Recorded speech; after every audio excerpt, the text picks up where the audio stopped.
Hey guys, welcome back to the Espresso Outlet and Turin YouTube channel, and I swear all I've been doing lately is unboxing, and today we're going to do an unboxing of the new Turin Gallatin machine. Now you've probably already seen it online. I know Dylan's done an unboxing for this, but we've had one at the shop for about 6 months. Very impressive machine, and that's why we decided to put it in our product lineup. It is an E61 espresso machine with a heat exchanger, so we'll go into that a little bit later, but overall, just from a value standpoint and a build quality standpoint, I'm just blown away by this machine. So let's go ahead and get it unboxed. So to begin with, it does have some of these straps. I had 4 straps. I decided to slide mine off because if for whatever reason there was some shipping damage or something like that, I like to keep these straps. Next, it's pretty easy to get out of the box. It's a double-lined lid that just simply slides off, and then we have an inner layer that also slides off.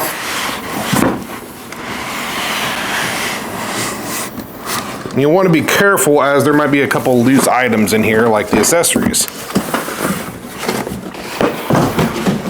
So on the top of our lid we have our accessories, so you'll want to make sure that that doesn't fall out. Next, we just have the machine itself. You can see it's packaged very nice. I've had so many problems with a lot of just different manufacturers not having good packaging. And I feel like this machine, it's more than adequate to get to your house safely.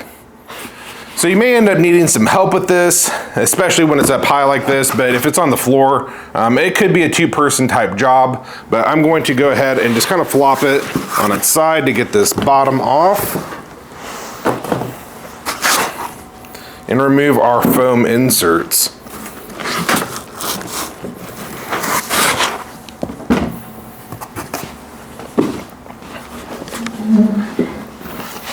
There are a couple of things nestled into the front, so make sure to pull this box out.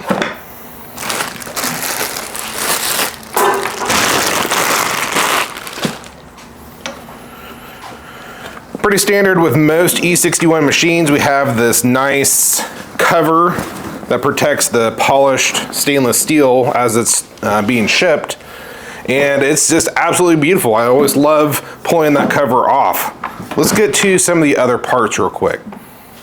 So let's go ahead and go through some of these accessories. To begin with, we have our plumbing parts, and that's what was tucked into the front of the machine. It has a connector for your fresh water supply. Now, I always tell people it's very important to use some sort of a water softener and make sure that your water is less than 50 parts per million. Otherwise, you will ruin your machine. It's not a, you might. It does ruin it very quickly with all that heat. It also has a plastic group head cover, which I'm really probably not going to use, but if you have little kids in the house, it might be a good idea to pop on the front like so. Okay, so let's continue setting this up. In our box of accessories over here, it's going to have all of your small items starting with the drip tray. I'm really impressed, like when you look at the corners, how they've manufactured this drip tray. Let's put it on the front.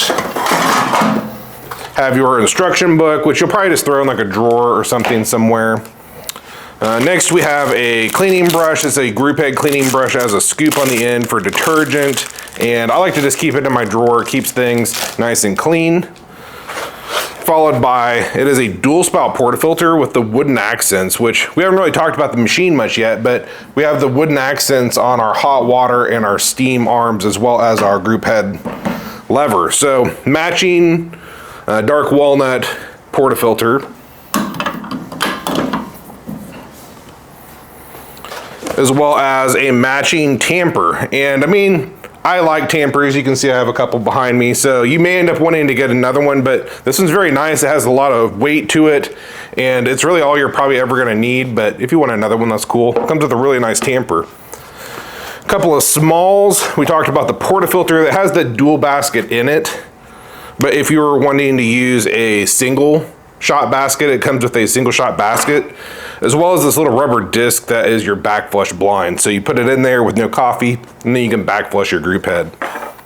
Next, we have this white bottle of cleaning detergent, and that's another thing that you're probably just gonna wanna throw up in your cabinet and have it handy when you need it. Then last but not least, I mean, it's the nicest thing in the whole kit here, these little trash scoops. So I'd probably just throw that one in the trash. But if you do have like a nice coffee scoop, it is nice to have an extra one of these around. So that's it for the accessories. Let's get this machine polished up and the tape taken off, and then we're gonna take a closer look at it. Let's go ahead and give you a quick top to bottom of this Gallatin machine. So going through just some of the features on it, to begin with, we have our PID display down here. It's not turned on right now because we haven't filled it up with water yet, but it has your PID display. This is also how you're going to adjust the pre-infusion. It has this nice mirror polished body that's made out of stainless steel. All the corners are welded extremely nice, so I've been very impressed with the construction quality. Now on the inside of this, it uses a vibratory pump, which kind of in the olden days, they were kind of loud and could be a little bit annoying. Really all the ones that I have been using for the last few years have been just really quiet and not a big deal in my opinion. Probably no louder than a lot of the centrifugal pumps. So really nice vibratory pump. It does have a valve on the bottom that's kind of hidden. But this is a plumbable machine. So I mentioned with all the plumbable parts, you have your water inlet right here. And if you turn the valve forward, it goes to your water source. And then if you turn it backwards, it goes to the water tank. Now talking about the water tank, it's accessible through the top, has this lid that comes off. And at first, when I just saw this in pictures like months ago, I was afraid that this hinge was stuck upwards, but it folds over. So it's really not that big a deal. I find it much better than some of the other ones that are out on the market, honestly. Has a extremely well-built water tank. I usually just fill my water tank from the top, but it does come out nice and easy, and the build quality on this thing is absolutely amazing. Some of these are so flimsy with the little holder on the top to try to pull it out. I wish they would make other brands a little bit thicker like this.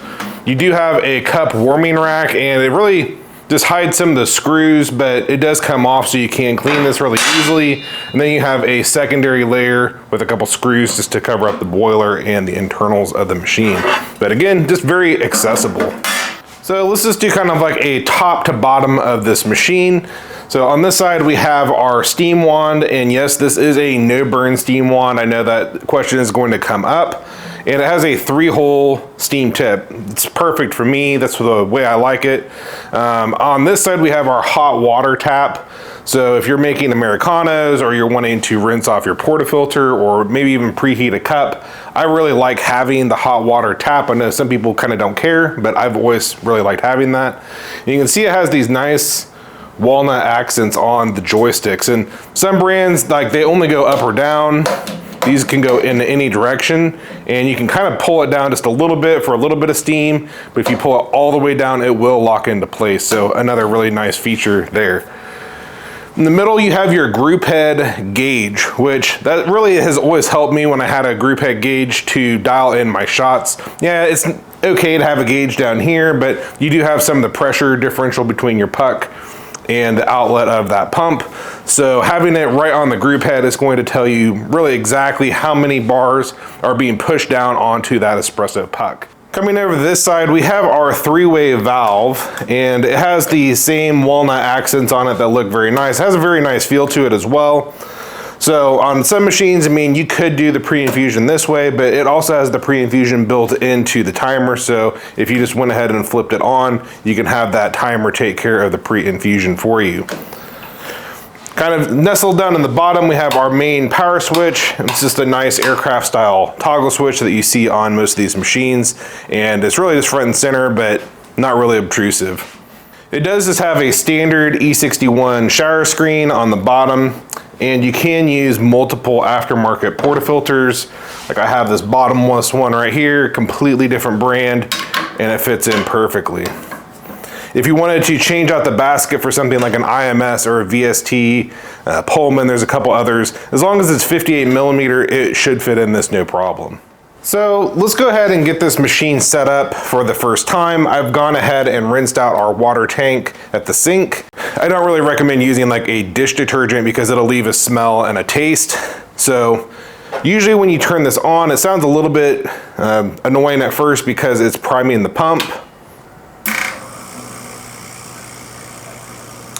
And I expect it to take the majority of this tank of water to prime the system and to fill up the boilers. So probably just have like a gallon of water handy or your pitcher ready of your conditioned water to top it off so that we can let this preheat. Okay, so I didn't want to let that run the entire time because it'll prime for probably at least a minute or more, and you'll probably need to fill up that tank again. But it's really important to get water all the way through the lines. As it's priming, we're just going to demonstrate. As it's priming, leave this open and you'll start to see water come out the front. So as soon as you see the water coming out the front, you can close that valve and it should begin heating. Otherwise, it's not quite filled up all the voids within the machine yet. So very important step. Okay, so to wrap up this video, let's do what this machine was meant to do and pull a shot. Have our CF64V dialed in with about 18 grams of coffee beans.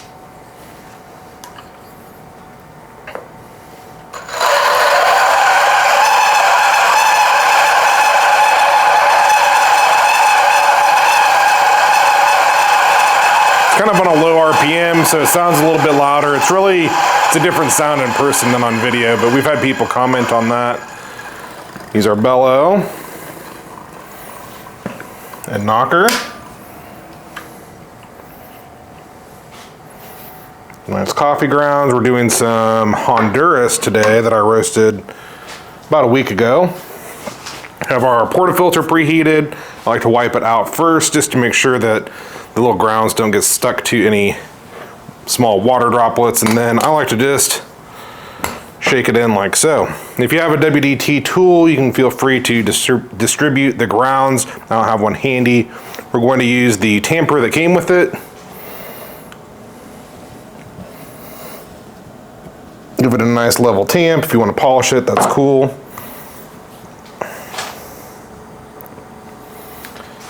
And let's pull a shot.